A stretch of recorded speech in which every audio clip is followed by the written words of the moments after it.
I'm going to step where it's uncomfortable because it will pass, and I'll be stronger and I'm braver, and I will experience what I need to experience and the lessons I learn to move on to something else. You know, it's those peaks and valleys.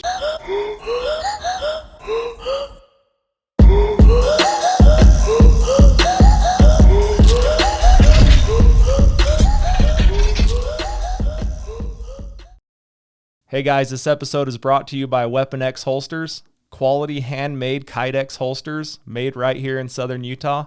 You can stop by the store, 1397 West Sunset Boulevard, number 115 in St. George, Utah. Hey guys, welcome back to the Derek Lake Podcast. We are back in the vault today, and we've got a local guest. I love it, and most of our people we've had live in the studio, so I love it when I meet someone first when they're here. In studio, we shake hands, and it's kind of funny because I'm like just this talking head on social medias, and then when people come in and meet me, I'm like, no, I'm a real dude, you know. So it's kind of fun. So we've got Greg Ence here today. How's it going, Greg? Good, man. Good. Yeah, I'm happy to have you. It's kind of funny. I met your dad recently at our safe store, and I saw a couple pictures on social media, and I'm like, oh yeah, what is his name? Greg Ence. That's what I thought. Yeah. Okay, because I was throwing me off. I was like, did I forget his name, or is it actually Greg? Yeah. So yeah, super nice guy. It was fun taking care of him, and it's funny, small world. It is. Small world. Especially because that safe that he had before came to me. Yeah. So he got the new one, and he gave me the old one. Yeah, and I had to pay for it, but I got it. He told me you're delivering the new one, and we're taking my old one to my son. That's and it. Then, There do you you go. have any other siblings? Yeah, I have a brother. Okay. And then I have, let me think, 4. Wait, you put me on the spot. 4 sisters. 4 sisters. Yeah. So you guys have a decent family. Yeah. There's 6. Well, 8 of us total. Wow. You know, we're an LDS raised family here in Santa Clara. Okay. Born and raised. Yeah. So, so it's kind of funny because I wasn't born in Washington, but we moved there when I was 7. Mm-hmm. And so we're kind of across town, right? Mm-hmm. And then I moved over to Tonnequint. So I live in Tonnequint now. Mm-hmm. And we put our store on that side of town instead of staying in Washington. Mm-hmm. And now it's like all these new people that all went to Snow Canyon and Dixie, and that I never knew the families, but they've lived here as longer than I have. So Yeah. like, I feel like I'm from here, right? Like I grew up here. And then obviously Ence is a huge name here. Mm-hmm. And so like when I saw your dad, I'm like, oh, they're related to the Ences somehow. Right. Yeah. But yeah, it's just kind of funny, small town that's slowly becoming not so small. Yeah. Right. That's one thing I get all the time. And Ence, which Ence are you? Yeah. Let me think here. Well, my dad's dad is, oh my gosh, it's crazy trying to explain it, man. I'm like, well, we're all related somehow. Right. So I'm going to stick with that. Like one of our grandparents came across the plains. Yeah, that's it. Cool, man. So let's dive in. Of course. We talked a little bit of topics before, but we're both pretty raw. Yeah. I mean, I don't know a ton of your background, so I'm going to learn this along with everyone else. So give me a little background, and then we'll just kind of dive into some things we've talked about. So background, really brief, maybe some key points that you think, tie into your story, and we'll just go from there. Yeah. So born and raised here in Santa Clara, family of 8, 6 kids, my parents, of course, and, raised LDS, and we're a really close knit family for the most part. I mean, my dad he's a general contractor. So we always had money. We did the things that we wanted to do. But we weren't like, the Smiths or whoever with the balling on the corner, but we did what we wanted. And so I always wanted a life like that. I always wanted to be the man in the house, right? Where I worked hard, made money, was able to take my family and stuff on vacation, things like that. So my story is I don't say it's unique like anyone around here. I went to high school. I graduated high school.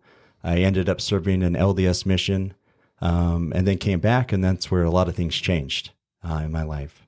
And I can elaborate more. Dive in. Okay. What changed? Perfect. Well, I came back, and all of my friends that didn't go on missions, they were all working on a call floor, and they all had houses and all sorts of things all these nice things, clothes, nice cars. And I'm like, man, I want that. Yeah. 2-year head start. Yeah. 2-year head start. They're in telemarketing. I mean, the sky's the limit. They tell you to go get in debt. Everyone's making good money. I went to school part-time, just to chase the checks, really. But then that's kind of where it all started. I had someone that hit me up and said, "Hey, do you know if your mom has any pain pills?" And I'm like, "Pain pills, man? I've never heard of that. Had heard of weed. I drank a little bit in high school. I chewed like most people at our school. That was like the cool thing to do, right? to chew. So I went and checked in my mom's, just in her bathroom there and found some. And I took one and took some to him, and I didn't really like it. Yeah. I didn't really see the point of it, but he loved him. And so I'm like, gosh, there's got to be something about this. So I tried it again. And what it did for me at that time is it gave me this euphoric energy, and it kept me on the phone all day, every day. I just wanted to work. I just wanted to make money. At night, I didn't have to go get drunk. I, could go chase chicks. I was spot on my game. I wasn't, slosh drunk where I was slurring my words. I was spot on. So that's kind of how it all started. And, years go by. I was never really hooked. Nothing had ever really hooked me, like where I was addicted to. I just gave everything up anytime I wanted to or needed to. And then one day, I had moved to Salt Lake and came back, and I was looking for the Lortabs again, and they weren't around. And this dude is like, "Hey, you want an Oxy?" And I'm like, "What's an Oxy?" And this is this tiny little thing, right? And I'm like, "You want $20 for that?" He's like, "Yeah." He's like, "But don't do it all." And I'm like, "Okay." So I did it, and I'm like, "Wow, this is powerful." From there, I was hooked. It wasn't day one, but from there, I had something that literally had me by the balls. Yeah.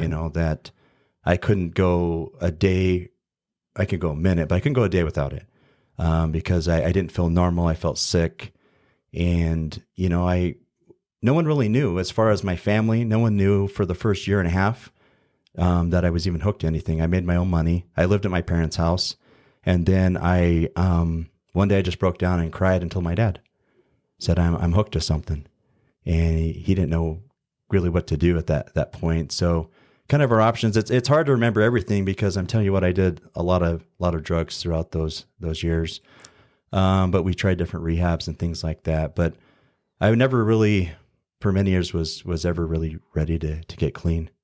I never really understood why. I mean, you can say it's part genetics, right? My grandpa, my mom's side, their alcoholism runs in it, and not my dad's side, just my mom's side. So it could be part that. Yeah. But part of it too is, and of course, when I talk about different religions and things like that, I know my parents did the best that they could, and it's not based on any religion or anything like that. But I had a bar, this bar that, I hope I don't get emotional today. This bar that I just could never live up to, man. Just thinking about it, it's so painful right now thinking about it, that I would just constantly numb myself and take stuff and not have to deal with the world, not have to deal with my problems, not have to deal with maybe not fitting in, which if you knew me, you would never know that up during that time, that just didn't feel like I was belonging there. And I was the hardest on myself, and I had these unreal expectations. Part of it came from maybe the way I was raised, but the rest of it is on me. No one will ever be as hard on me as I am on myself. I mean, you could say the craziest stuff to me, about you're an addict, you're a loser, whatever it is. That stuff's not going to faze me because I've already beat myself up way worse than you'll ever be able to beat me up. So I didn't realize that when I was using. That's why. So part of the reasons why I was doing it, to fit in, it was cool, whatever. But when something's got you, it's different. Yeah. So that, touching on religion. So I grew up LDS. I'm married in the temple. Mm-hmm. But I know what you're talking about. It's this bar, and I don't know what it is, because I don't think that's the gospel. Like I don't think it's meant to be that way. Mm-hmm. And I've heard that out of Utah, it's not. And I don't know if that's true or not. I've never lived out of Utah. So, but it's sad, man. I look at the religion and I think that, and I was the same way. I didn't serve a mission. Mm-hmm. And so I felt like I was always looked down on. Mm-hmm. And I mean, if my mother-in-law watches this, then it's nothing personal. But, of course. But like, I know that when I was dating my wife, that was a big thing for her, is that I didn't serve a mission. Yeah. And I'd hear the things from different people. Mm-hmm. He won't be a good partner. He won't be a good dad. He won't help out around the house. He won't do all these things because I didn't serve a mission. Yeah. And at the time I was like, just me, I was taking care of my family. Like I was living at the house, paying the bills and like taking care of my dad and with all his mental issues. And so I was like, you're going to look down on me for not serving a mission. And I'm going through all this shit that like a 17 to 20-year-old shouldn't have to. Right. Yeah. And so, but I think that religion that sets the bar so high, but it's almost like, then they turn around and say, well, not perfection's the goal, but to be like Jesus, who was perfect. And it's like, it's not possible to hit that. Yeah. Period. Yeah. But when you're 12 to 18 and going through priesthood and going through that stuff, it's like this. I mean, I don't really talk about my thoughts on religion a whole lot. Yeah, you're okay. But I'm like, I mean, it's close to me and it's just what I believe and I'm fine with that. And people have questions, cool. If people disagree, that's their right too, right? But I feel what you're saying, man. It's like this bar that you're not supposed to be able to hit because we're all human. Yeah. But at the same time, it's so much pressure to be this perfect being, right?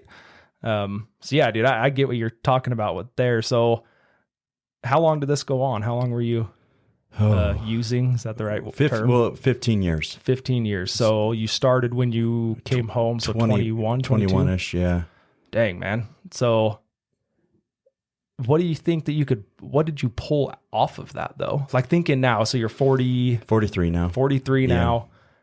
I mean, you've had some time, even like when you're talking now, you can tell that you've been through some shit. Yeah. And you can even, like, just some of the stuff that you said, it's like you're already have grown past that and you realize it. So what are some things that you kind of went through that maybe just some specific stories that you went through that you kind of grew from or whatever, just something you feel like to share? Okay.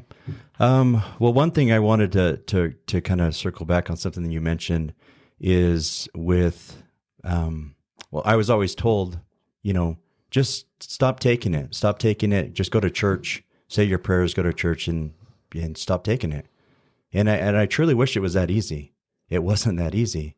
I would literally lay in bed at night, and cry. Not every night, but there's a lot of nights I'd cry. And I was never like suicidal, where I've heard stories where people had guns in their throats and things like that. I never got that far. I was too big of a pussy to do that.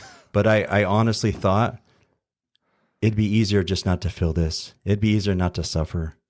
I'm not worthy to be alive. I'm a failure. I'm a loser. And God, I'm getting emotional thinking about it. Some of those emotions are coming back because, man.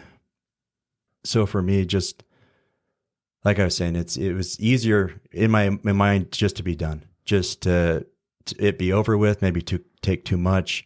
And I was never the guy that was out there ripping off other addicts. I was the only people I stole from was my parents. And me and my dad have the same name, so how easy was that for me to write checks and things like that? My grandma, which still pains me to this day, that I would steal money from her. And that's pretty much it for the most part, of people that I did. I would never rip off another addict. It's really weird like that. I would never narc out another addict. There's just that whole thing in my mind. So going through this, I mean, I went all the way and I got arrested probably 3 or 4 different times. Usually it was, I was driving while messed up. Let's just say that. I didn't, I take a lot of Xanax and I like to mix things. I didn't want to feel, I just wanted to have those feelings go away. And, if I told you right now, if there was a way for you to numb all your feelings and you never have to feel them again, they just go away, would you do it? Personally? To be honest, I probably wouldn't, but so I've never drank, I've never smoked, I've never done. Got it. I mean, I've been like prescription pills when I've had surgery, of course, and stuff, right? Yeah. But I like you said in the beginning, I don't like that feeling, but I'm a 100% red control personality.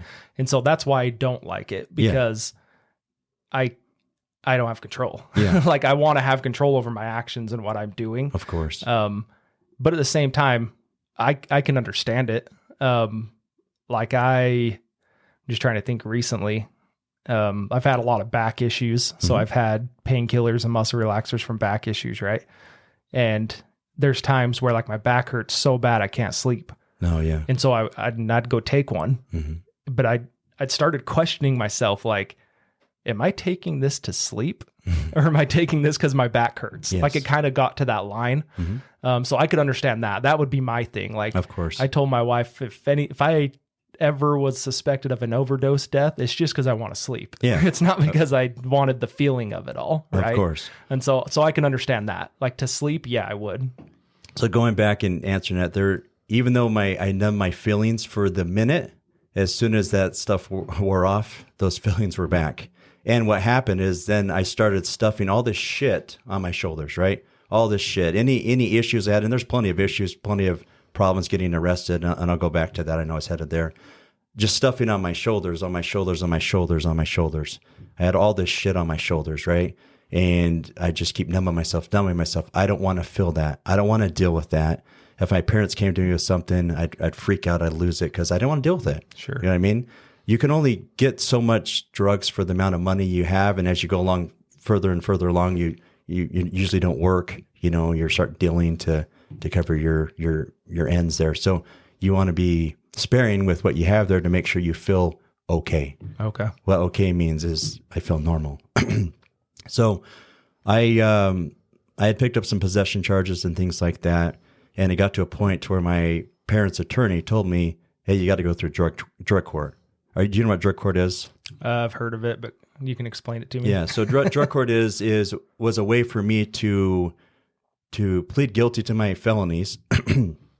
And then with those felonies, they would reduce them down to a misdemeanor. Okay. So it was an 18-month process. And then what happened is when you're done, if you're successfully graduated, then those felonies would be reduced to the misdemeanors. You wouldn't be a convicted felon or anything like that. So that was 2010. I went through and I graduated drug court, 18 months. So is that like some kind of rehab? What does that entail? What does drug court entail?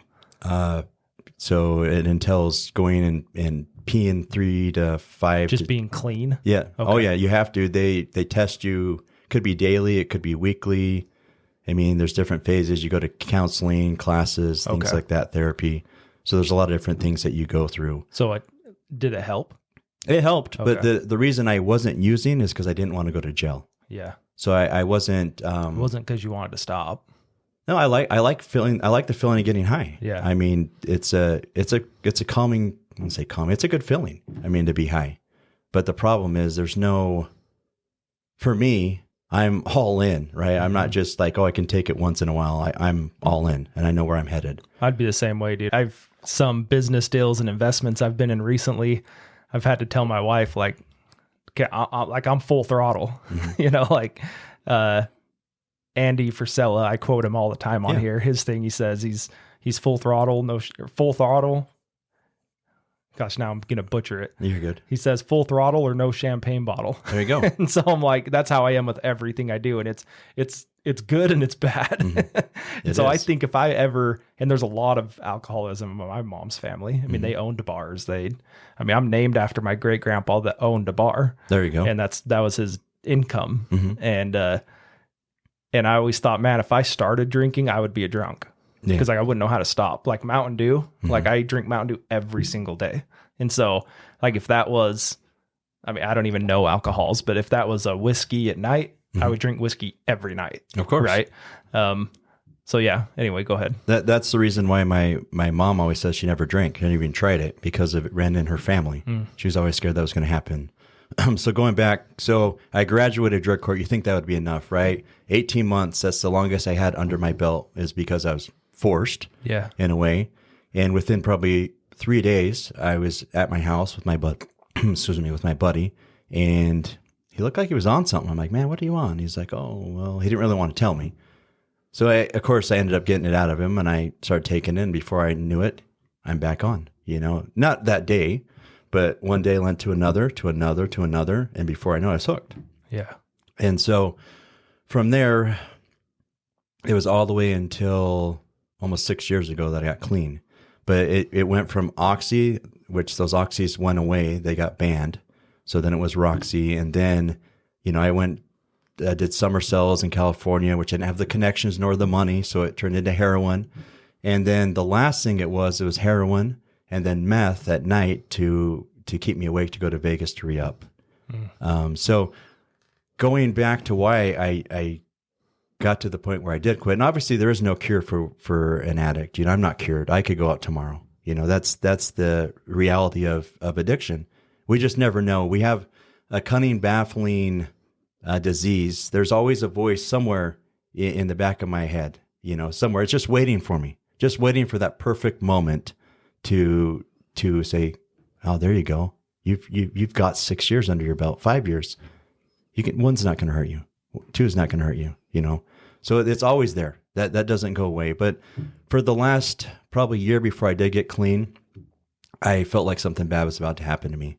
I wasn't as much worried that I was going to overdose.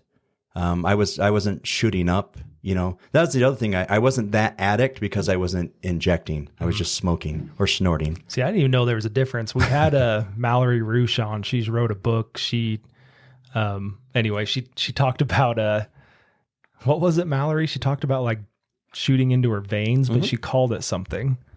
I'm not well versed in drugs. I don't know. But I get what you're saying. But I didn't even know there was. And just a needle, right? Yeah, she called it something, and I was like, "Well, what's that?" And she's like, "It's when you do," and it was obvious. It's like when you do it in your veins. Yeah, that's what it was. Yeah, and I was like, "What does that mean?" And she's like, "In your veins," and I'm like, "Well, how else do you do it?" Yeah, and then she started educating me on other ways to do it. Right, of course. So anyway, I didn't mean to interrupt you. I just brought it up in my mind. You're good. So that's part of what kept me sick too. Is I wasn't that addict because I wasn't shooting up, and so my chances of dying were less than someone shooting up, especially heroin, things like that, because you're hitting the vein right on, man. Yeah. And unless I was mixing heavy, like Xanax, and there's plenty of times I could have died, plenty of times with just the wrong concoction. You just never know with that. So for the full last year, I was really just felt like something bad was going to happen. I was to the point, literally, was walking up and down my parents' hall, and I was huffing and puffing. I was that bad. Smoking the heroin off the tinfoil was that bad for me. Well, that bad for anyone. It was so bad that I turned in a premium elk hunt that I had drawn out that year up to Indian Peaks in 2015. Wow. I ended up, and I had wanted that for a lifetime. My dad and brother were going to go. We were all going to go up there, but my dad said he wouldn't go unless I was clean. And I understand why. And I would have died on that mountain, huffing and puffing. There's no way I'd have made it. So I knew something was health-wise is going to happen to me. And I had even gotten Obamacare insurance to help with the cost for a detox and things like that. And then, I was in Mesquite one night late. I ignored all the signs of going down. We couldn't find my buddy's keys. It was like 3 a.m. for like 2 hours. That's a sign. Don't go to Mesquite. But I ignored those signs and we went anyways. And we ended up gambling, falling asleep in the car, driving over to the gas station, and cops pulled us over, and we had heroin a little bit, but we got shipped to Vegas. And long story short, I ended up getting out of there, getting my buddy out. But I was to that point where I was either going to have a felony in Nevada or I needed to do something about it. So I had this backup plan in a way, even though I put it off for a year, that I could use this Obamacare insurance that my parents helped me get and go to detox. And then from detox, start figuring something out. Yeah, kind of where the direction is after that. Yeah. So it was really just that feeling that you had in the back of your head, knowing that something was going to happen, or like, what's the next high after that? Or is there one? And I don't know the answer. You know what I mean? Like, what do people go after heroin? Well, meth? To take a step back, the one thing is it's called chasing the dragon. So your first highs that you get that you like, you'll never actually get that same feeling again, but you're constantly changing that high and chasing that high and chasing that feeling. But you never get that exact feeling again. And some people, they try some, they don't like it the first time or second time, the third time, but then eventually it hits in and goes. And then, I've heard that term before. So they're always just chasing that same feeling that they got at some point in the past. And then it just leads 1 to 2 to 3 to 4. And next thing you know, there's something that your body clicks with that you have to have in order to survive. And that's what happened with me. So then you had the insurance, went and did rehab. Did you do that locally, or where'd you do that? Yeah, I did a detox here in town. Okay. It was called Shadow Mountain Detox. I was there for like a week. And part of my, I think it was called a plea of abeyance in Mesquite, I don't know what it was called, was to do a substance evaluation and then follow through with what they told me to do. And they recommended that I went to, not inpatient treatment, but it was called PHP, which was 4 hours a day for 5 days a week. Okay. Is it more lenient in Nevada than Utah? Like drug charges? No, it's more serious. Yeah. So at that time, the little amount of heroin that I had would only have been a misdemeanor in Utah, but in Nevada, it was a felony. Oof. So you're like 15 minutes over the border. Yeah. And it's not, and I was in Mesquite, and you can't just go with a felony. They don't let you just call your parents or call whoever and bail out. They literally transport you down to Vegas for felonies. So do you like spend like a day or night or time in there, or did you just get right out, like bail out? In Vegas? Vegas. Well, let me think here. I was at least a day and a half, and I was a little bit out of it, of course. I mean, I'm coming off heroin and off meth. So, I was there, I think, a total of 5 days, maybe. Wow, okay. In Vegas. I mean, we got there. I called my parents. It was crazy because me and my buddy got arrested, right? At the same time. They're trying to ask us, who's heroin? I wouldn't rat him out. He wouldn't rat me out, right? But they knew it was someone's. It was sitting there in the car with us. And so they got him in the car. He's saying, don't say anything without a lawyer. Don't say anything. Don't say anything. I wasn't going to say anything anyways. So they get him in the car. Somehow he takes his hands from behind his back like this, gets his phone out of his pocket, somehow calls his girlfriend. I don't know how he did this. I don't know if you probably never had handcuffs on you. I don't know if that's. I have not. No. Okay. Well, they put him on pretty tight, and it's pretty hard to do that, right? Somehow he did that. He called his girlfriend, and she called my parents and said they got arrested. They're going here and then Vegas. So they kind of already knew, or they wouldn't have known. So I called them. They wanted me to go from there to detox, but I couldn't leave my buddy in jail because he was there really with me because it was my heroin. I got you.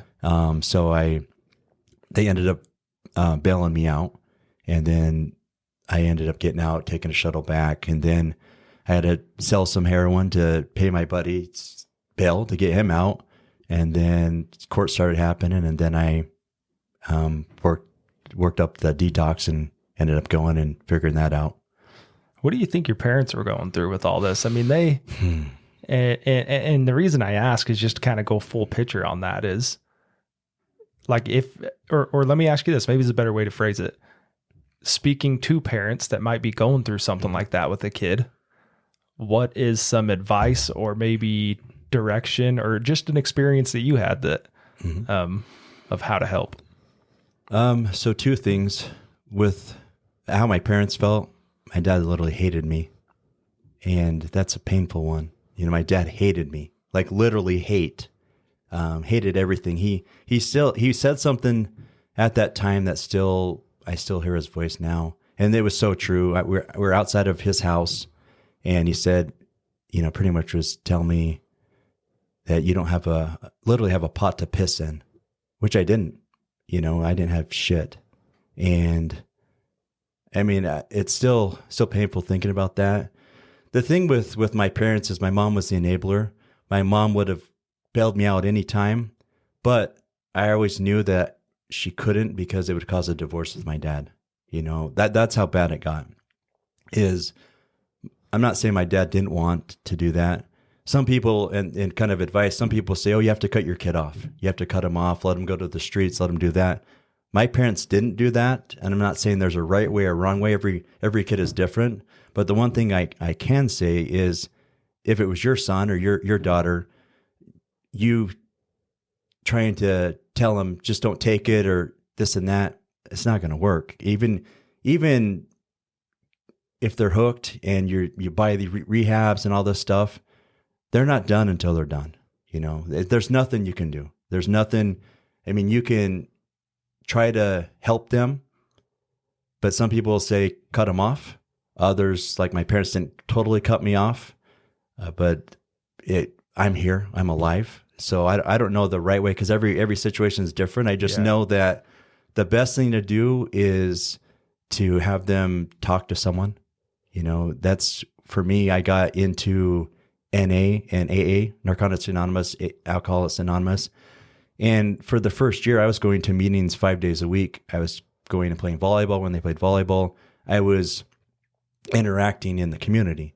And what that did for me is there's like-minded people that I could talk to, that I could share with. The one thing that as addicts or most people, even in general, you think, man, no one's ever gone through this or no one's ever felt this.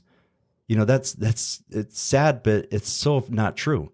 There's people out there that have gone through way worse than I have.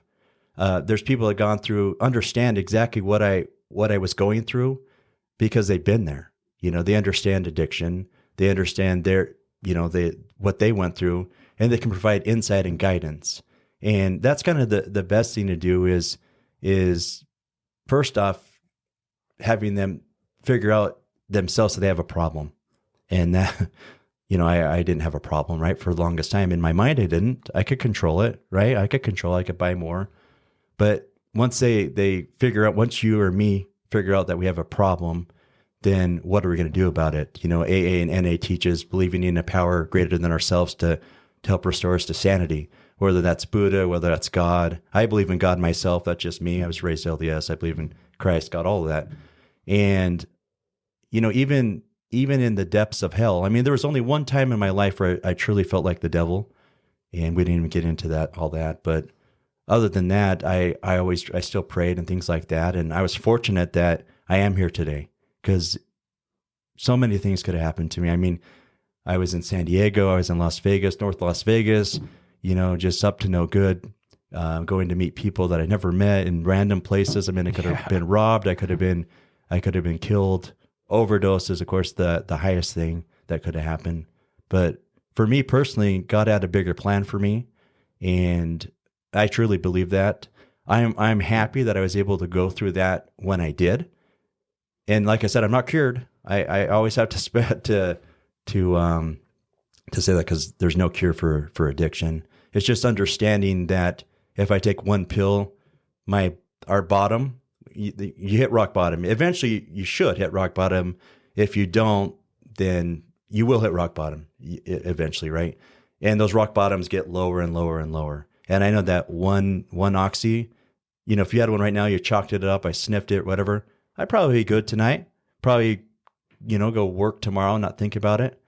But a week from now, 2 weeks from now, who knows? Maybe I see you again and you say, hey, man, let's do another line. Another one. Yeah. And then before I know it, I'm playing that tape through. They tell you to play the tape through, and where that's going to take me is a loser. Man, I got to the point where I said, if I can't make this work, I might as well just go be a loser in Mexico. And there's nothing against Mexico, but just by myself somewhere with no family, no friends, just be a loser.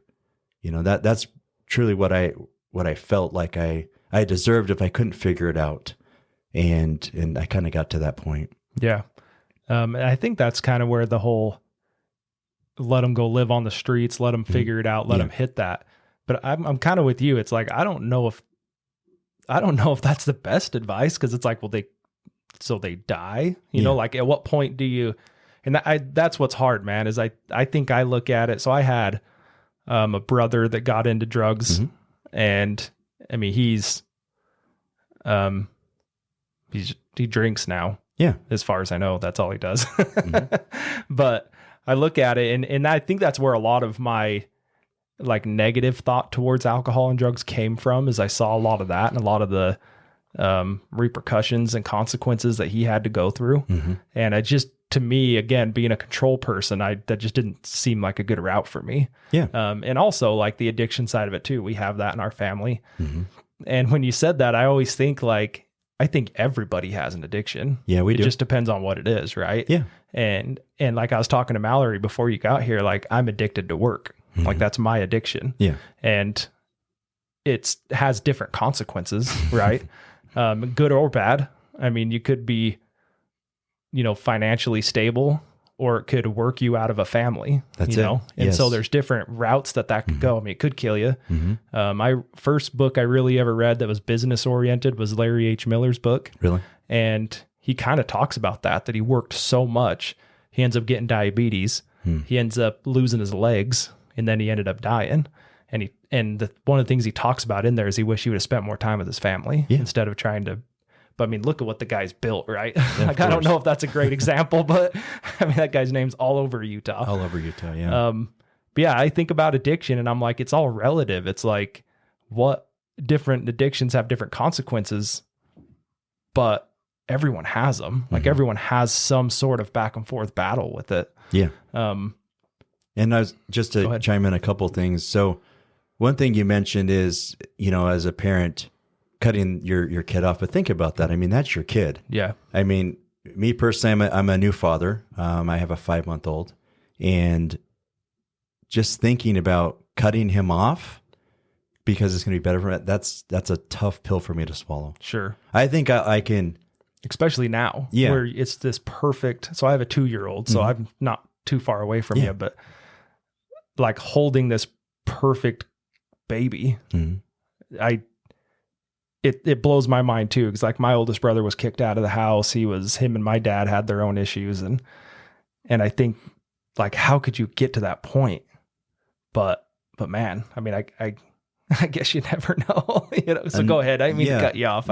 You're good. Enough hatred, enough messing up, enough stealing, enough lying, enough deceitfulness, all that stuff. Eventually you get to a point where you have to do something. Draw a line somewhere. You have to, or that kid's going to bleed you dry. I would have eventually bled my parents dry of money, of whatever. Their relationship, it sounds like. For sure, that would have gone away too. So one thing that I've learned about myself is I have an addictive personality.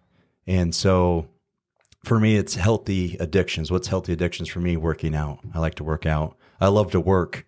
I love to bike ride. I love to go fishing, hunting. Those are all things that I need hobbies. We all need hobbies, right? We all need things to do. People are addicted to everything, right? Just like you're mentioning. And there's good addictions and there's bad addictions. Work can be a good addiction. It could be a bad addiction, just like you're saying. Like if you're making all this money, you're a multimillionaire, but then you lose your wife and your kids hate you and things like that. Or don't even know you. Yeah, you're gonna get older and be alone without them. And then was it worth it kind of a thing? So we all go through that addictions. They're there. They're not going away.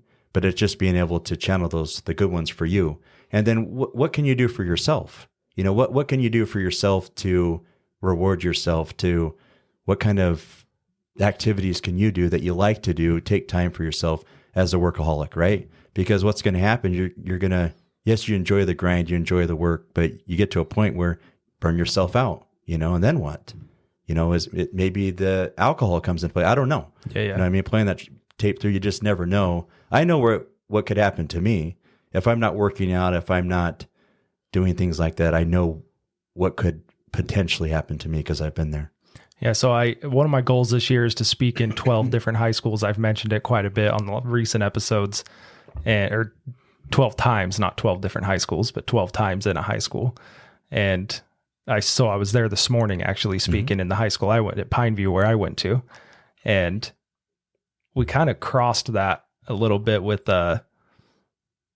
like who you hang out with. And for me, it's who you end up marrying is kind of what, for some reason, that's what I was driving home with them. But we've talked about it in the past of who you hang out with.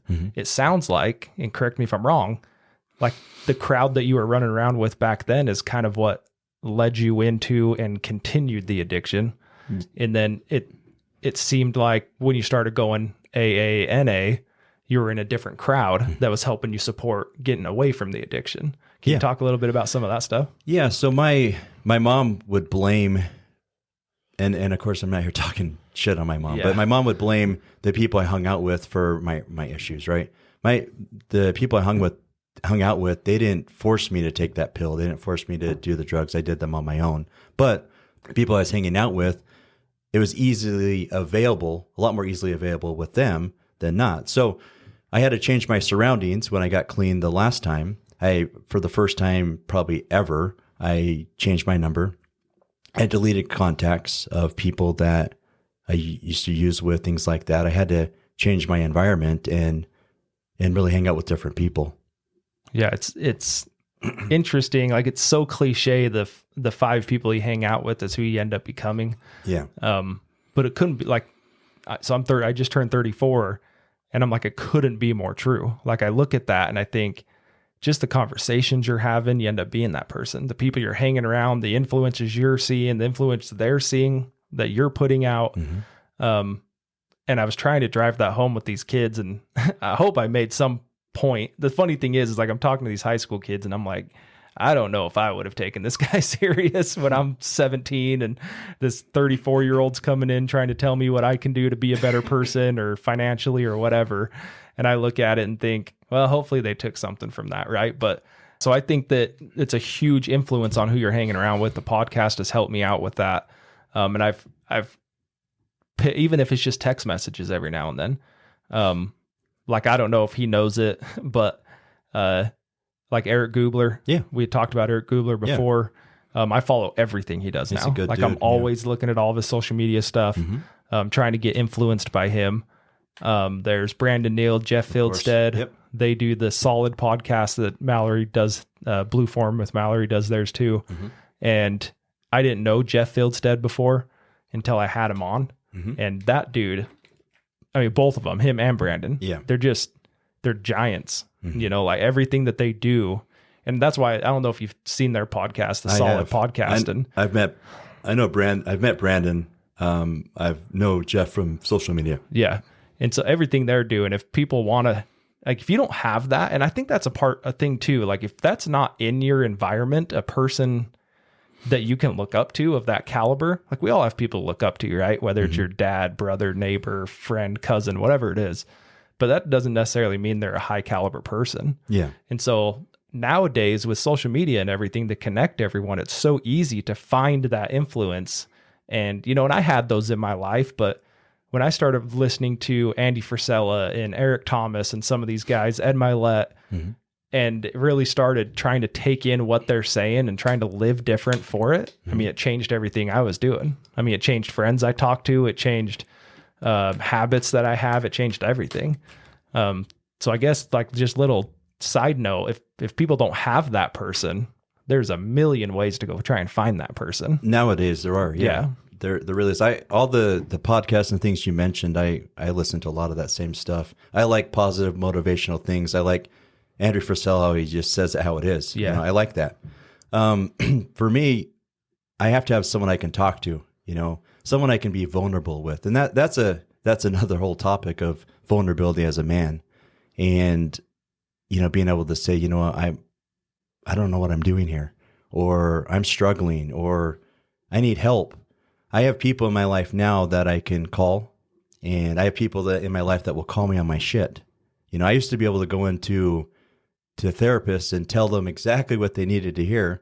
So they just sign it and I'd be done. But that wasn't helping me. It wasn't doing anything for me because it wasn't me. I was just telling people what they needed to hear to move me along. And so now I have people I can count on, and I feel I can be that same person for someone else, you know, and I recommend that to anyone. Find those people. Of course, you want to find people that are people you look up to, you know, meet them, you know, ask them questions, things like that, whatever it is. If it's Ed Milet, whatever it is, just someone that you can talk to, someone here locally, and just start bouncing ideas off of them. Maybe it's, you want to be, I don't know, you know, like if you want to be a basketball player, things like that, and you could get lessons from Kobe Bryant before he went on personal lessons. I mean, and you put in the work, you're gonna be a lot better basketball player than someone that didn't have that right there. So if you can take and do those things with whatever, with your work, or me personally, it's just having, obviously I can talk to my girlfriend about things that I'm struggling with, but not everything, you know? And so I have dudes in my life I can call and say, hey man, this ain't working right. You know, there's plenty of times I was sitting there with my son, my girlfriend be at work, and I look at him, he's crying, and I start crying too. I'm like, man, I'm trying my hardest, man. I don't know what to do. And I thought my parents had it all figured out, right? Like you just get this guide of, here's parenthood 101, okay? Do all these things and you'll be a perfect parent. I don't think there's a perfect parent because we're all on the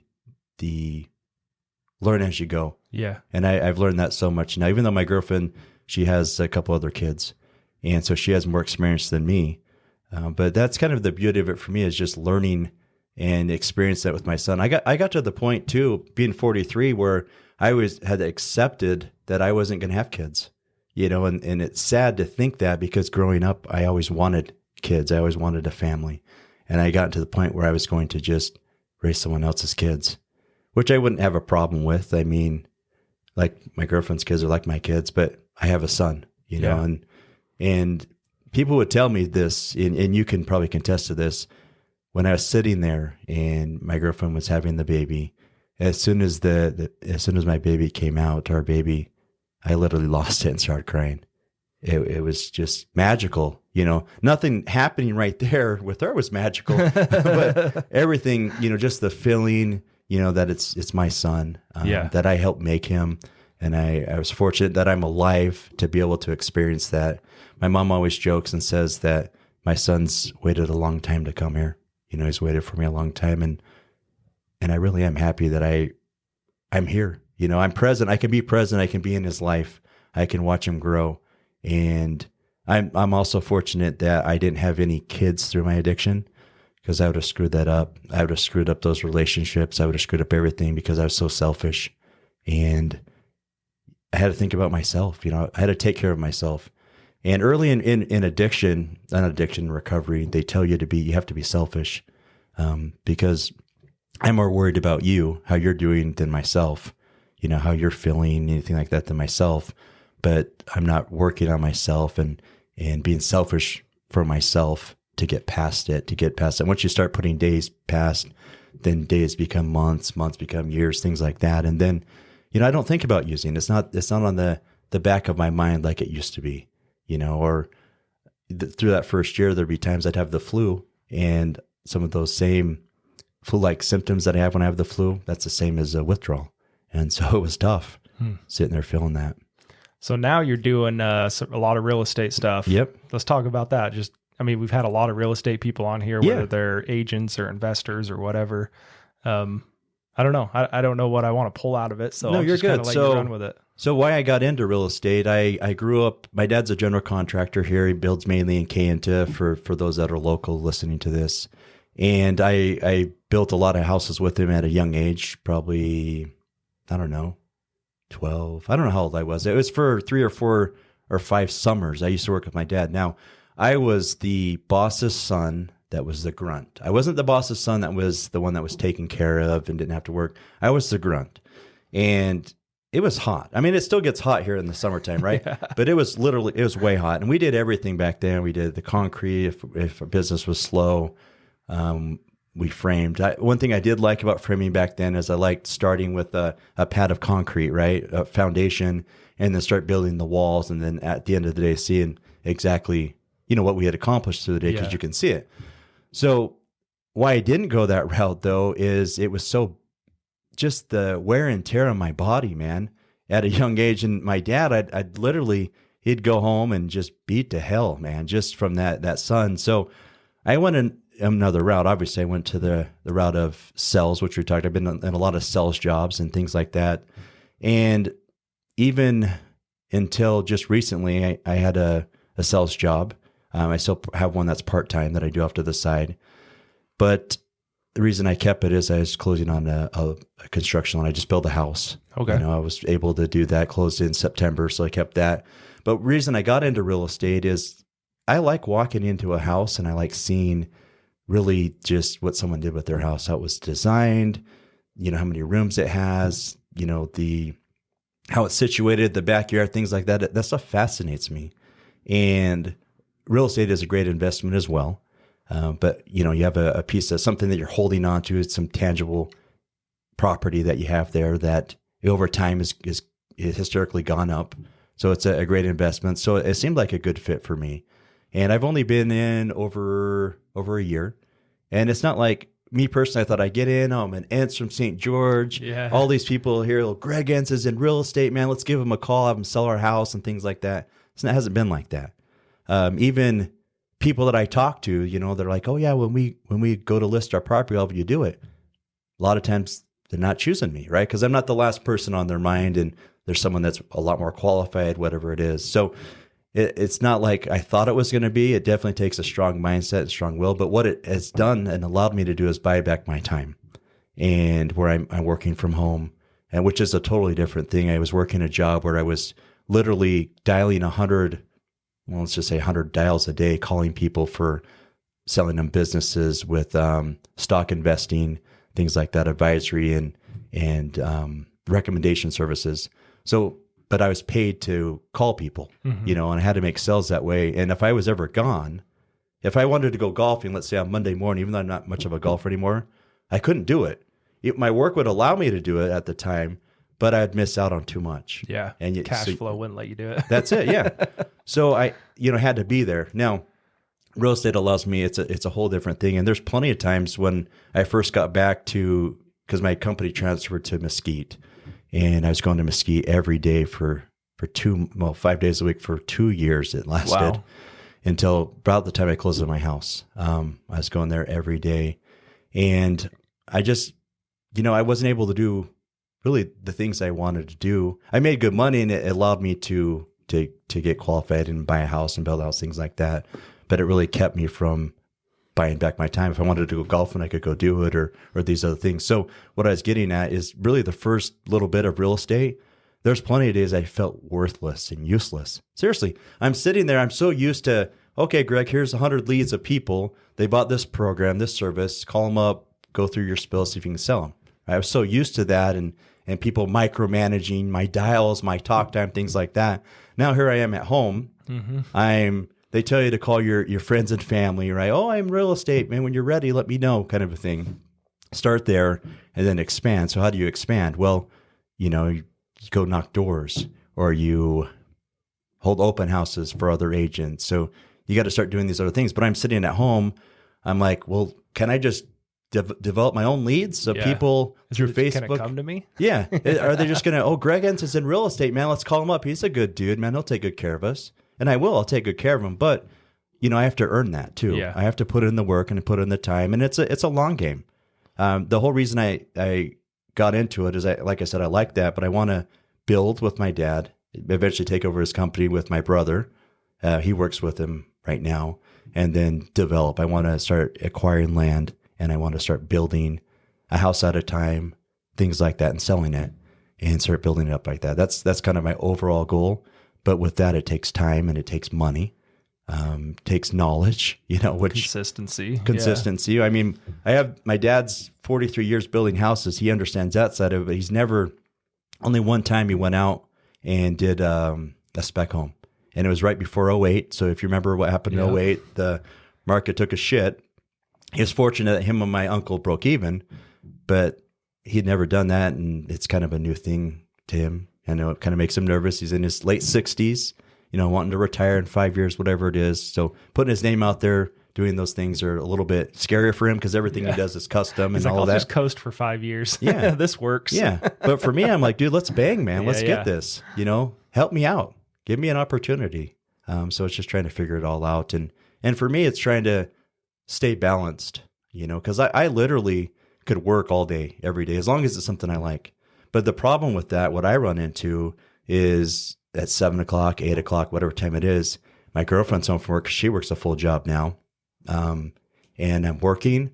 Then we have fights, you know, the fights happen, things like that, because we're not spending time together, you know what I mean? Which we should be, right? I agree with that. But me personally, I'm like, dude, business is right here. Let me just take care of this. Yeah. But so it takes away from that. So when you brought up that workaholic and things like that, I totally get it, because it takes away from those things, that family time that I need too. Yeah, I've had to shift gears a little bit the last 8 months to a year. Because even when, and I've been open about it on here, I didn't even know if I wanted kids, and my wife did. And so we talked about it and negotiated, and then we had a kid, because that's what she wanted. Of course, yeah. and wives or women, they know how to get what they want, right? Oh, and I say that jokingly, like obviously I was a part of it, you know, but I didn't think anything was going to change for me. And honestly, I was in the mentality of, well, you wanted the kid, so like that's your responsibility. I'm gonna keep doing what I'm doing. Yeah, and she's very driven. She has her master's degree. She's a nurse practitioner for the trauma surgeon in orthopedics. So like she has like a staple job, you know, and the reason I can do what I do is because of her. I mean, she has the steady income, she has the insurance, she has that stuff. So I can go out and, take bigger risks to try and put us up higher. Right. And so that was my mindset. I'm like, well, I'm going to keep doing what I'm doing. I'm going to keep my, 70, 80, 90 hour weeks. And you take care of your job in the house and the kid, and that was my mindset for a long time. And we ended up kind of having a talk where she kind of put it in perspective for me. Yeah. And for me too, it was like, I started feeling guilty that I wasn't home. Of course. I would stay all night at, like my day job is our retail store. Yeah. I'm bouncing around between other things, but that's kind of where I spend most of my time. And if I was doing other things for the other businesses those days, then I was catching up at night at the store. And I don't know, there was a couple nights where I was racing home trying to catch before my son went to bed. Oh yeah. And I missed him a few times. Yeah. And I don't know what it was, man, but that like daggered me. Like I want to see him before he goes to bed. My wife's a lot earlier. I'm a night owl. She's a morning person. Yeah. So like there's sometimes in the morning that she's already up and gone to work and taking him. But like, that's a thing for me now. I prioritize seeing him and we've done a few podcasts. Like we typically do this at night. Reason being I'm at my store till 6 and then I get over here. So we typically do these 7 PM like tonight. We actually have an episode tomorrow we're recording in the middle of the day. And I hated the middle of the day stuff because when I got done, it's like 2, 3, and I just felt like my day was shot. Yeah, like I took time out in the middle of the day when I'm the most productive to do a podcast episode. And now when I do that, I'm like, sweet, I get to be home tonight. Yeah. So it's like a whole different shift for me. My schedule doesn't always allow that, but when I can do those daytime ones, which I used to just dread them, now I'm like, cool, I get to be home. And it's even shifted for me. So my son's in daycare most days and even just going and picking him up, like that's a huge win for me. Of course. And my wife did that for, a year and a half. She dropped him off, picked him up 99% of the time. And I think I just never, it might sound dumb to people that don't have kids, but I never understood like the joy of like putting him to bed, being there, picking him up from daycare, dropping him off at daycare.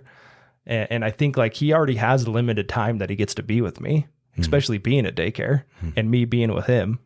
And I don't know, man, there's definitely a shift, or there was for me, especially having a son, I think was different too.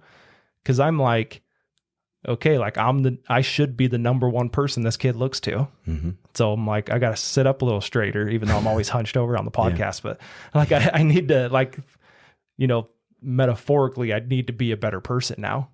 And going back to what you said about the parents, it's a common thing on here.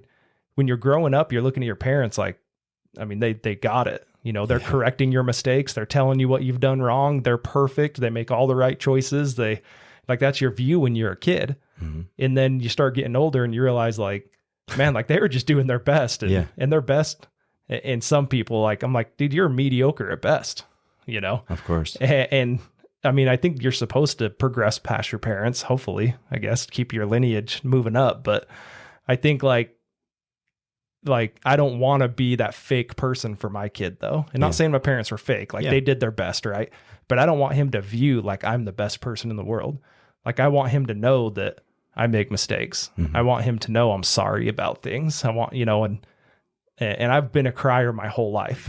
And so like, I'm hoping there's not too many times he gets to see me cry. Right. Yeah. But at the same time, like I want him to understand like, dude, I'm just here doing my best. Yeah. I don't have the answers. Yeah. And I think having a son, and I don't have a daughter, I just have the one son, but I think having a son and it took me a year and a half to learn that. Right.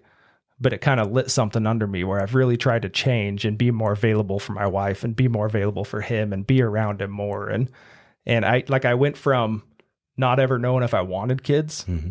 And dude, like we were making really good money. Like I wouldn't even have had to work and vice versa. And so I was sitting there like, dude, we've got it pretty good. You know, we're getting ready to get into some real estate. We have, like, I've always wanted mountain property. We have mountain property now. We have, you know, everything I'd ever thought I wanted when I was like 17, we've surpassed it. And so I'm like, why bring kids into this though? Like that was my thought. I'm like, well, right? Exactly. I'm like, why muddy all this up? It's all perfect. You can go, she's a traveler. So I'm like, you can go on vacation anytime you want. We have the money, you know, and I thought, why screw this up with kids? And, you know, from a year and a half later, we had a kid and I'm like, man, it's different. Oh, yeah. Right. You like your priorities shift, but I don't know. Like I guess my advice to people that were maybe in my shoes, and I think you were just a little bit like, I think once you had kids, you probably wanted kids, but I still was like on the fence about it even after we had him. Mm-hmm. And it took me, because I'm selfish, it took me time to get over that. But man, like you don't get that time back. And I know it's cliche, but you really don't. I mean, I think any time that you have that chance to be around your kid, you should. I agree. And that seems like no shit, but yeah, I needed to hear that when I was that age, you know, of course. A year ago. Yeah. I agree with the whole perspective thing about how things have changed. Like, for instance, I went on a vacation just last week to California, right? With my girlfriend, her daughter, 4-year-old, and our baby. And when I used to go by myself, just down to the beach with my family, I'd drive by myself and I'd pull up to any gas station, wouldn't think anything of it, right? Now I'm pulling up to a gas station, I'm like looking around at people like, you know, is this guy looking at coming to get my kid? Yeah. Things like that. So my perspective has definitely changed. I've had to change because just how I am, I can be selfish in my ways, right? Just my time, like, oh, honey, I'm working, I'm making money. Like, who cares if you haven't seen me all that much? I mean, my mind goes there like, hey, I'm providing, I'm making extra money. I'm like, is the house payment, has your debit card been declined? Yeah, the debit card hasn't declined, but I'm missing out on those opportunities with my son because he'll never be 5 months again or anything like that. And he's grown up so much in just the 5 months. And I've witnessed it a lot with my nieces and nephews. I've always been there, whether I was high or not. I was there a lot in their lives, and I still am. And I've seen them all grow up, and most of them now are in teenagers. But back then, I could hold my brother and sister's kids and be like, oh yeah, have fun with them. I'm the cool uncle. And then, I think your baby's shit. Yeah, diaper spit up. Yeah, but now it's not like that. You know, now I work from home, so now I'm doing dishes. I'm taking out garbage. I did that before, but there's just responsibilities. It's my house. I never had owned my house before. I lived on my own before, right? I'd rented houses, but I never had owned my house. Mm-hmm. And the funny thing about it is, as I go along, I'm finding out more that I'm more like my dad than I ever realized. You know, my dad's an anal perfectionist, man. Anal perfectionist. His shit is his shit. Probably what makes him a good general contractor. That's it. Yeah. So, like, literally, he would give us talks back in the day when we went to Dumont to the sand dunes. He'd literally have his trailer right here. He'd have it coned off on the outside, and he'd give us and anyone around us the talk. Do not go inside of those cones. My shit is my shit. Stay away from my shit. You know, kind of a thing. But as being a father, I know my shit really isn't my shit anymore, man. That my car, which I've taken good care of. Now it's got spit up in it, or it's got my girlfriend's daughter's feet up on the chair and garbage left in it, just things like that. Or with our house, you know, it's a brand new house, but all of a sudden there's a mark over here. I'm like, who the hell did this, right? And I just want to like come unglued, like, what the hell's going on here? Things like that happen, and that was my dad for us growing up. As he's gotten older and he's a grandpa now, I mean, shit, he just sits around in his house, and the grandkids run hell and run amok around that house, and it's changed. Like what he's done and what he's doing now has changed from when I was a kid. So I have to catch myself, because I'm just like, dude, what are you doing? But it's crazy how much I'm like my dad. And my dad is my idol. I always grew up, my dad's an honest, church going guy, you know, but he's honest and he treats people fairly. He's the type of guy that he grows a garden, a huge garden, and there's always plenty for our family, but he always has so much extra he likes to give out to other people. And I like that. I like that about my dad. I like that he gets his shit handled, you know, and I like doing that for myself. I like handling my own shit, you know, and just having just my stuff to handle and not really have to worry about anyone else. I'm such a people pleaser. You know, I could go down a rabbit hole on people pleasing. I used to, literally in college, I have all sorts of friends, right? And over here was the ones that I take cream soda and root beers to. Over here, then I go over and take these guys beer, right? But I couldn't please these guys if I was over here or vice versa. But I always tried to please both of them. And in the long haul, it was just a losing battle for me. And it's something I've learned over time. The craziest thing, I see most of my faults in other people. Like when I see a people pleaser, I say, oh shit, that's me. I see that. But I don't a lot of times see it in myself until I recognize it. Recognition's huge for me, like on just different things like that. It's interesting. Why do you think you're still here? Here on this earth? Yeah. Like you'd mentioned or here in this room. I kind of wrote it down. You were like, and you had said it. I mean, how many times could the different mixture of turn the lights out, right? So, I mean, what are your thoughts? To be a father, first and foremost. To be a father. Is his name Greg? No, Bowden. Bowden. Bo for short, yeah. Okay. No, we were going to go that route, man. I wasn't going to give him the opportunity to write some crazy checks on me. And the other thing, and I'll answer this, not to go, I always go down rabbit holes, but so do I. Yeah. When I came home from my mission, I had all this credit, right? My dad's trailers that were paid off, the banks couldn't get it figured out, or the credit place, whoever the hell does it, I'd have these things paid off, and it wasn't even me. So I'd have a trailer paid off. It wasn't hard for me to get my first auto loan but it was my dad's shit. Yeah. But it was in my name. And that worked out great for me. Right. Until I had some derogatory stuff going to his and he had to fight it. So I was like, no, we're not going to go down that route. So my oldest brother and my dad are both Mike Leg. There you go. So I understand what you're talking about. Yeah. And then of course I was like, hey, this is Greg Ence. When I call someone like that I knew from years ago, and they're like, Greg Ence, I'm like, Greg Ence Jr. Like, oh yeah. So people call the house, is Mike Leg there? Yeah. My dad or my brother? Yeah, it used to be Greg or Gregory. You know, when we had back in the day, we had just the landline. So why I'm still here first is to be a father. I feel I'm really meant here to be an example, you know, for my son, and I feel I'm very happy that I am here and I'm able to experience that with him. I feel I have a greater calling in life. You know, I don't know exactly what that is. I try to just be open to where God takes me. You know, that might sound weird, or just that's one thing I've tried to work on. You know, we all want to control. You don't want to control this or control. I think you talked a lot about that, having that control. Why you wouldn't want to get messed up because then you don't have that control. We all want control. We don't want change, things like that.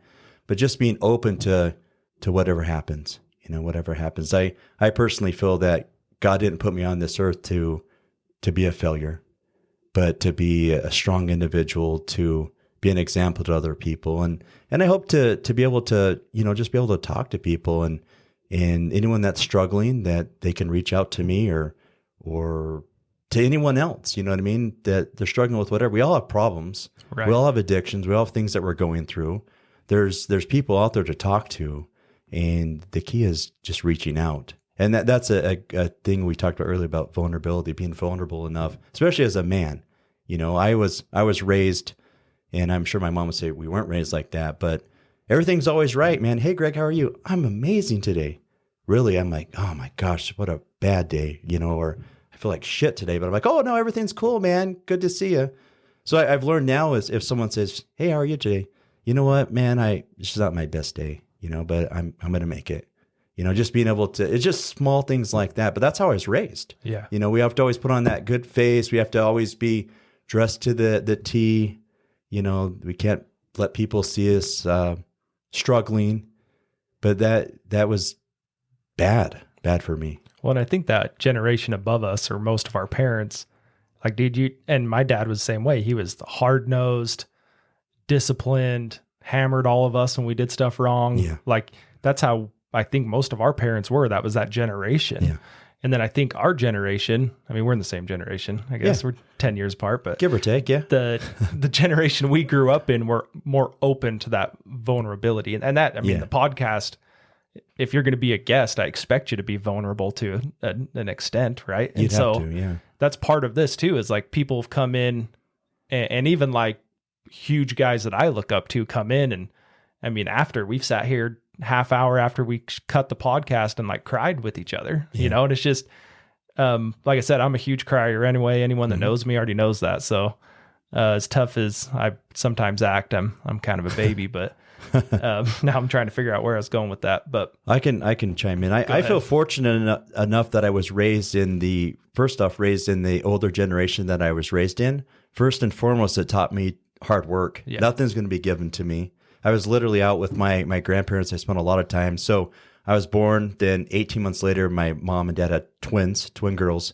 So my time with my mom, my dad's working, my mom was not as much, right? Because their attention's on the twins. So I spent a lot of time with my grandparents in the peach orchards, in the hay fields, carrying around the big torches, you know, to torch the fields and things like that, burn them. And some of my best memories are there, just working hard with my grandpa, but sitting down, opening up the ice box or whatever, having a sandwich and a nice ice cold Pepsi in the old glass bottles, right? Yeah. So back then, that's some of my best memories. And then we also did a lot of fishing. So that's where my love for fishing came along, was through there, was just going through and being able to do that. So I feel fortunate enough. I was also taught how to treat a woman. I was taught, of course, on what side of the road to walk, open the door, things like that. So I'm fortunate enough that I was raised and I was able to experience that. And that's one thing I'm going to damn well pass on to my son. My son will know those things because that's important to me. Yeah. And I personally feel the world will be a better place if that happened, but it's, no one has control over that. And, nowadays, I mean, there's times I'll go up to, I'll be, let's say, buying a hamburger somewhere, and I'll ask the girl, hey, how are you doing? And she's like 16 or 18. And she's like, I'm like, whoa, it's okay, man. I'm just a simple question, right? That communication's just gone. Right. Communicating. I mean, we had to communicate. We had to talk. We didn't have cell phones back then. We didn't have devices like that. We played outside. We played in the canals, the ditches. I mean, we fished, we hunted, we did all those things. And that's what we did. We didn't have all these other things so I was fortunate I was able to be raised to be able to talk to people, how to treat someone, and really hard work. Right. Yeah. Same thing, man. My dad and my oldest brother, that was something that was hammered into me, was opening doors and being polite. And, I talk about it often with my mom and dad. I think my whole family was bred to be in like customer service because my dad, he talked a lot. He joked. He was always the funny guy. He was a UPS driver for years. So we'd go business to business, house to house, right? He'd come home with 2-3 new jokes every night. Wow. And my mom, even now, so she helps me run one of my businesses and sometimes fills in at the store when I don't have someone to cover. And everyone that comes in is like, man, your mom's the best. Man, your mom's so nice. And I'm like, I know. Hopefully I got a little bit of what I am from her, right? And I don't know. I look at my parents, and it's still at the same point. Me and my dad had our struggles. Like he had ended up committing suicide. I don't know if you. I didn't know that. No. So I talk about him in the past tense. Yeah, of course. That's why. Okay. So like I had always looked up, thought he was just the example, right? And now I look back and think like, man, dude, my mom's a saint for dealing with what she dealt with. But I don't know, like my mom, even when I got married, my wife, I'm sure that she was like, are you going to be able to like detach from your mom and like take care of my, me and my family? I mean, that was never like verbalized, but I'm sure it was a concern because I still am to this day. I'm very close with my mom. And I just think, I don't know, man, it's everything that everyone goes through. And I'm just trying to kind of bring this back to what we were talking about because I feel like I'm rambling now, but okay. I don't know. I think kids, maybe I'll just say it this way, like kids need to cut some parents some slack. Maybe I should put it that way. And I was because of those expectations I had for my dad, that's kind of what led to the downfall of our relationship is I was like, dude, you're trying to teach me to be all these things and you're not this guy. And not that I want you to be perfect, but you're so far from this. Mm-hmm. And then I'd look at my mom and be like, man, like you've got duct tape trying to hold everything together. And I don't know, I think for kids, and I've had talks, like I said, I'm around high school kids often. A couple of them have worked for me in and out. And I think especially for that age, like cut yourself some slack first, but yeah, like you got to cut your parents some slack too. And, but yeah, dude, I don't know. You got anything else? We pretty much covered everything. We're good on time if you got more. I was just going to comment on with your father thing. And one thing, he wasn't leading by example as kids, we know. Yeah. We know if your father's telling you one thing and he's doing another, we know that, we understand that. And I've been around a lot of suicide, not in my personal family, but friends, and overdoses, which could have been suicide, whatever it was. And for the longest time, it was hard for me to understand, man, why would they get to that point? Or, that's selfish of them, man. He's got kids, you got you, your brothers, whoever else here, now your mom's got all this other stuff. But I had someone point out to me that at one time, because I was bringing that up, suicide just didn't make sense to me, even though I felt like it would have been better if I wasn't alive and it would have been easier. Yes, I did mention that, but she pointed out to me, this one girl one time, is that it's the only, they get to a point where it's just so much. So whatever it is, it's just so heavy and it's the only thing that makes sense. And finally they're at peace, and I'm a firm believer that your dad or anyone else, they're at a better place. They really are. And I don't fault them for, let's say, taking the easier route out or anything like that. But it was hard for me to understand the whole suicide thing. And kudos to you that you're here, man. Well, I think it's situational at the same time, right? Yeah. So, yeah, I mean, when I talk in high schools, I talk about that, and I tell them like, I don't want you to feel bad for me. That's not why I bring this up. But I just need everyone to know, like, there's trials, there's things everyone's going to go through, and mine was my relationship with my dad when I was in my late teens, and your trials are going to be different than mine. Mm-hmm. Like you had the addiction. Mm-hmm. And so like everyone's going to have their own trials, but it's about not quitting on your worst day. Yeah. It's about pushing through and I mean, hopefully come out on the other side, I guess is a better way to put it. But yeah, it's just that one more in addiction, just one more day, because if I think about being clean for a lifetime, that's too much, man. Yeah. But sometimes, like literally when you're getting clean, it's like, oh, I just got to get through this second, this minute. And what I was saying earlier is kudos to you, man, that your father's death didn't take you out to a point where you use that as a crutch to screw off and do these other things, man, because there's a lot of people that something like that. I don't know. I don't know where I would be oh man, I didn't want to think. I'll cry all night thinking if my dad passed away or if he committed suicide. I don't know how I'd do. So it would be just tough thinking about something like that. But like I said, just kudos to someone like you, because so many people would go that other route. And I think it's easier to go the other route. Yeah, it is. And that's where these things of drugs and alcohol, weed, whatever it is, to numb the pain, numb what you're feeling, numb what you're going through, F the world kind of a thing, to kind of work on my language here. But just, that's why those things are so addictive. And they were for me, because I didn't have to feel, just take it away. Even though those feelings don't go away, they go away for a little bit. Right. You're high, but they're there. They're packing on your issues. They talk about in addiction wreckage of our past. I still feel wreckage of my past. I got a IRS bill, you know what I mean, from years ago. I didn't even know I had, and it just all of a sudden came up. I got a bill that came from my detox. That was not detox, the rehab things I went through here in town. I got a bill that my insurance didn't cover part of it, and this was years later.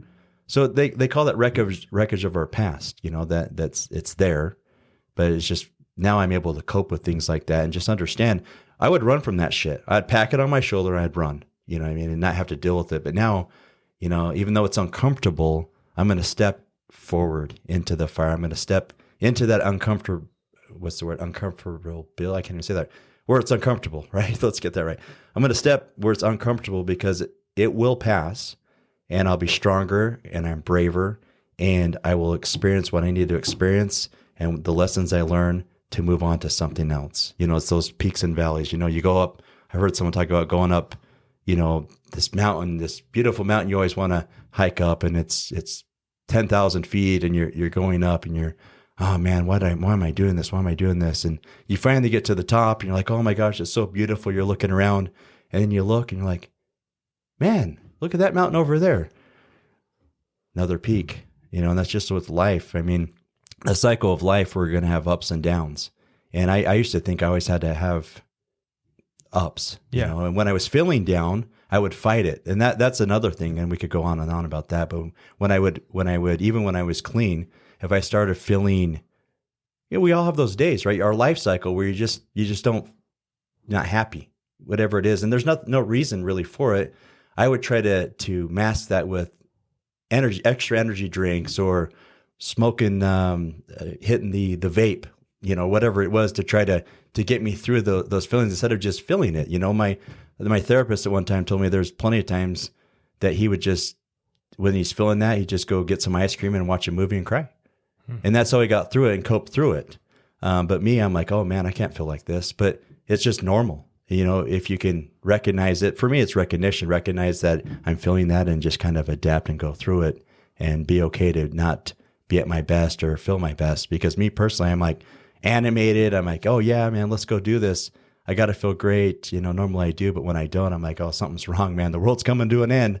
Watch out.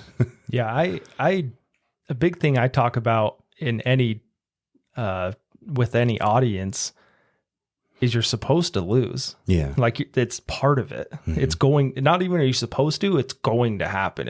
It's inevitable. It happens.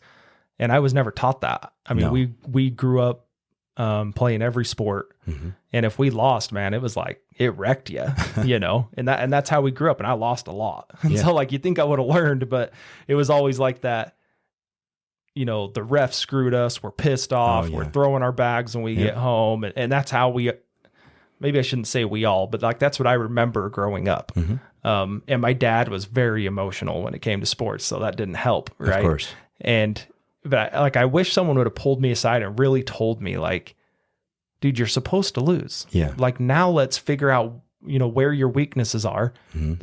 Let's learn from that, pivot, and let's figure out how to move forward. And I always draw that back to sports because I really think that's what drove that in me. Yeah. And so for years and years, till 10 years ago, I'd been in business for years and I never understood that like things were going to happen and shit was going to happen. You have to figure out how to get past it. Yeah. But that's where growth happens. Mm-hmm.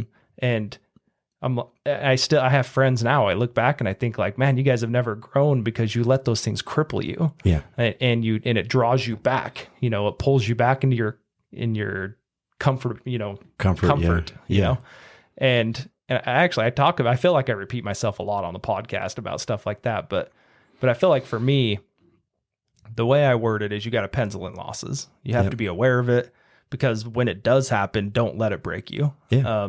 Don't throw in the towel. Yeah. And I think it was Brandon Neal had repeated it on one of his social media posts, but I've heard it before. It's don't quit on your last day. And I love that. Mm-hmm. Or don't quit on your worst day. And I love that. It's like, especially like you're talking about the peaks, right? Mm-hmm. It's you're going up, and look how far you've already come. Yeah. But instead of looking at that, people look at how much more they have to go. Mm-hmm. And it's like that was the safe route. I've already come up. So I'll just go back down, mm-hmm. or I'll just stop where I'm at. Yeah. Throw in the towel. And the hard part is like, some people are fine just going halfway. Oh man. And that's not me. It's not me either. But people are fine with that. And if that's you, great. Like I'm not saying you got to be this crazy workaholic, whatever. But I don't know. That's not who I am. I feel like we should always be trying to push forward. We should always trying to be better ourselves. And all that comes in failure. I mean, it's part of it. I agree. The weaknesses into strengths. I mean, losses. That's a big thing. You grew up in a time where you didn't get a medal just for playing. Yeah. You know what I mean? If you won, you got the medals. If you lost, you didn't. Me personally, I put too much sweat equity into my life. You know, I put too much into it to stop. And there's plenty of times where I'm like, man, dude, today wasn't much. I didn't really accomplish much. But if I really focused on it, well, maybe I made that one call I forgot about that progressed me a little bit more, or I read a chapter in that book. So those are things for me, like, how can I progress? Because progress, it's not how do they put it? It's not the destination, it's the journey. Yeah. You know, and it's progress, not perfection. And so it's just, how am I progressing each day? What can I personally do? Because what I do is for me, and what you do will work for you, right? Just because it works for me doesn't necessarily mean it'll work for you. So what can I do? For me personally, it's having those uncomfortable conversations sometimes, like whether it's a business call, getting those hard tasks done first, you know what I mean? And then the other stuff later. But reading, I'm not a big reader. And for me, reading books, you know, one of my goals right now is just read a book a month. I mean, for some people, like, wow, I read a book a week. But for me personally, like have it in my hand, not listen to an audio book or anything like that, but just to read it. I get it, dude. Like physical book, I've probably read 3 in my life. There you go. So yeah, I read a few more than that. Yeah, but yeah, it's important because they say some of the most successful people out there, they read like hundreds of books a year. Yeah. You know, they're constantly learning, and what better way to learn than from someone else, right? There's what book? Ed Milet book, The Power of One More, I think is what it's called. Yep. I was going to mention that. Yeah, one more rep. That was the first book that I read this year. One more rep, one more phone call, one more set in your, one more rep at the gym, whatever it is, just one more. And then what happens over time is that that compounding effect. I've heard people talk about that before. It just, you start compounding 1% better each day. People talk about that a lot too. I just want to be 1% better each day. And then over time, you know, look at in a year's time, look how much you've grown and how different you become. But it's like you say, we get up to a certain part and we forgot about all the other journeys and all the things we've gone through. We get up to the certain part and we're like, oh man, I don't know how I'm going to get to the top now. And then it scares us and you get stuck. But, you know, if you can find a way to just one foot in front of the other, even if you're scared, and that's easier said than done. You know, Sure. There's plenty of times, I mean, where I'm just like, man, I don't know how I'm going to do that. And it could be something silly that you might think it's silly. For me, it could be going on. I've developed a fear of heights over time. And it's not like a height of going on a roof of a house that my dad's framing, but like on a 15-story building, where I see someone sitting up on the ledge, I'm losing my shit, right? So it's just like we're going to hike at Angel's Landing, right? Those certain parts. That. Yeah, because I start envisioning that I'm going to pass out and I'm going to go down, but it's in my head. I get these unreal things in my head that just really mess up with everything else. And so it's just finding a way to just, you know, I'm scared and I'm just going to just one step and I'm going to wait, take another step. And however you can do that, it's different for each person, but just finding the best way forward. I love that sweat equity. I like how you put that. It's like you've done so much to build your life. You've got too much sweat equity and to quit now. Yeah. Man, I love that, dude. And if you think about it, and this is one other thing, no one's coming for you. No one's, what I mean coming for you, no one's coming to do it for you. You know, like no one's going to come fix me as an addict or take all my shit off my shoulders and do the work. I have to do the work. You know what I mean? That's my life. You know, that's a crazy thing. You're the designer of your life and I'm the designer of my life. And what you like is different than what I like. We might have some similarities there, but the great thing about it, there's no right way or wrong way to live it. Yes. You're going to make some mistakes. You know, I'm going to go out and use for 15 years, whatever it is. But for me personally, I'm a stronger man now than I was back then, you know? So it's just being able to having the ability to live your life and be able to create and design your life. What that looks like, what's happiness for you is going to be different for me or vice versa. So what's happiness for you, breaking that down, taking those steps and just start going towards it, that journey. Not perfection, because I've dealt with perfection, like in baseball, man. We got to be perfect, man. You got to be perfect. Have an error, and you're like, oh, dude, I'm a failure, man. Yeah. There's the shame. I'm not, I messed up. I'm a failure. I go right to I'm a failure. And I still now I channel that, because it's that little voice back there waiting, just waiting. You are a failure. So you couldn't make it. You couldn't overcome addiction. You couldn't do this. And it's just waiting for me because it knows my weakness points. It knows how to get me. And it's just getting through all that and being able to counteract that. They call it the inner bitch voice. I'm sure you've heard people talk about that. There's plenty of days I wake up, I'm like, man, I don't want to get out of bed. I don't want to do this or I don't do that. But what happens if I don't? Then come 3 o'clock, I'm like, oh man, dude, I feel like such a loser. I didn't make that one phone call, and I put it off till the next day or whatever it is. Instead of, you know what, I got to get up. I'm getting up either way. My inner bitch voice says, lay in bed. You know what, I'm getting up. And I'm going to do this, I'm going to do that, and just start combating that, because that inner bitch voice is always there. At least in my opinion. I don't know if it ever goes away, right?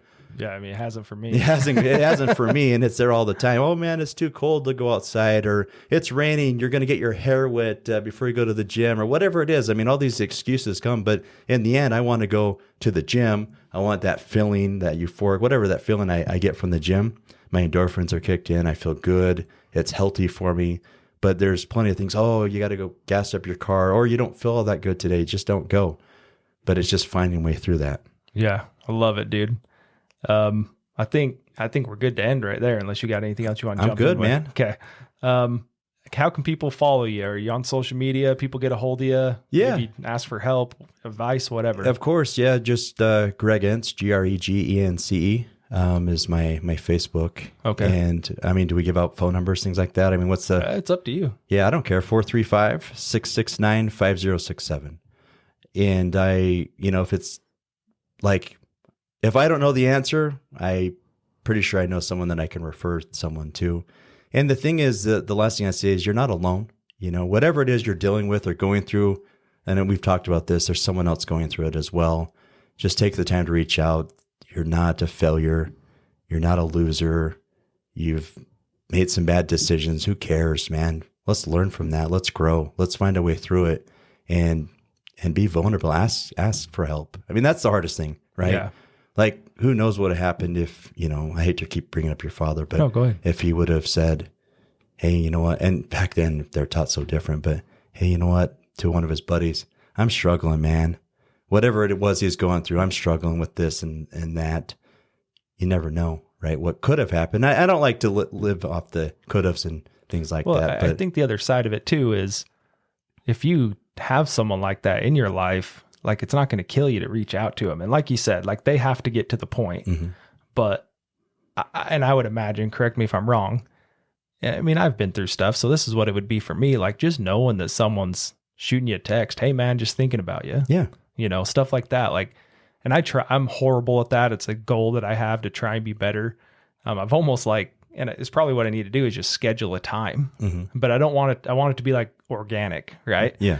But I try to reach out to people and not even that you're struggling. Mm-hmm. Just like, hey man, just thinking about you. Yeah. Love you, bro. Hope everything's going good. It can be something as simple as that, because if they're going through something, they might say, hey man, thanks for reaching out. Do you want to get a bite to eat or grab a coffee or whatever it is? So it's just simple things sometimes like that, just reaching out. But that's the key, is you got to reach out, and you got to have people around you. And if you don't have them, you can start finding them. For me, I need someone that can call me on my shit. Yeah. So if they call me up, they see that I'm struggling, they see all the signs that maybe I'm out using again, that they're man enough to say, Greg, you're messing up, man.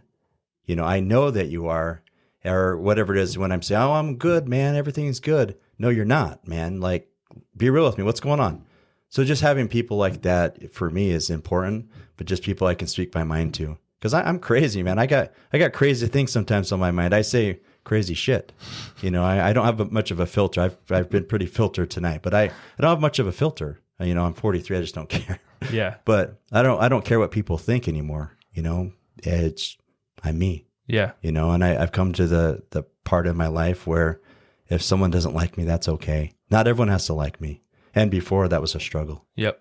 Well, I think for me, and if you're one of my close friends and you think I'm not this guy, then tell me. But like, I think I'm that guy with a lot of my friends. Like, if you need the truth, then call me. Yeah. In my mind, I think it's more selfish to not be that guy. Of course. Because like, how selfish is it for me to put me over how you think of me, to put that over the struggle that you're having that I could help you with, or not even help you with, but give you my honest advice or my honest observation of it. And so, I mean, that's how I view it. I feel like, and I guess I'm not trying to like call anyone out here, but that's just the way I think about it. Is it's more selfish just to float the guy, just to blow smoke. It's more selfish to do that than to actually, because you care more about what they think about you than actually trying to help them. And if they know you and they confide in you, they know you're not going to just blow smoke or do all that. They know you're going to give them the hard truth, even though it probably would be hard to hear, but they know they can count on you for that. And that's important to have people that will do that, because there's too many people in the world that just really don't care. And they might tell you something just to help you get through whatever, or just something so they're not on the phone anymore with you. Well, and you need, like you're right. It's definitely got to be someone that you can confide in, someone you can trust, because there's also the other side of people that can just be dicks to be dicks. And so like, you don't want that side of it either. And so you want someone that can just be honest with you because they care about you. You know, a good one, and people think I'm crazy for saying this, a therapist. The thing is, if you have someone, like let's say you're my therapist, I know I can go and I can just talk to you about things that are on my mind that I'm struggling with. If you can get to that point that they're not going to judge you, and whatever it is that you're going through, whatever it is that you're feeling, whatever it is that you've done, they're just there to help you figure out what's going on by asking questions, things like that. Sometimes that's the best place to start. I mean, people hear therapists, and me personally, I'm like, oh no, not the therapist, but I still have a therapist. I haven't called him in a minute, let's be honest, but I know that I could. If I needed to sit down, and, probably sometime soon, I'm sure I will, it's really just to sit down and to explain what's going on in my mind, and have a place where I know that he's not there to judge me, and I can say pretty much whatever, and he's going to try to help me through it. Yeah. All right, man. Episode 89. Alrighty. Okay, dude. I appreciate you coming. Yeah, man. Thanks. And we were supposed to actually do this last night, and I had a mix up with my wife's schedule and our son. So I'm glad that you're able to reschedule us to tonight. So I appreciate you being open with us. Yeah, I'm fortunate my girlfriend allowed me to show up. This is our time, because she works full time and I do. But, of course, I've learned to check with her first instead of making those decisions. Yeah. Well, thanks to Greg's girlfriend. I really do. I mean that. Yeah. I honestly mean that. Thanks for letting Greg be here. Of course. Thank you, Andrea. Yeah, thanks, Andrea. So yeah, if there's anyone out there listening, if you just need someone that's, neutral, that's been through it, reach out to Greg. Or I would imagine even if you know someone, maybe just get some advice from Greg on how to reach out to them. I feel like you're an open person. You could pretty much talk to anyone. So yeah. At anything, yeah. Yeah. All right, guys, that's episode 89. Appreciate you being here with us.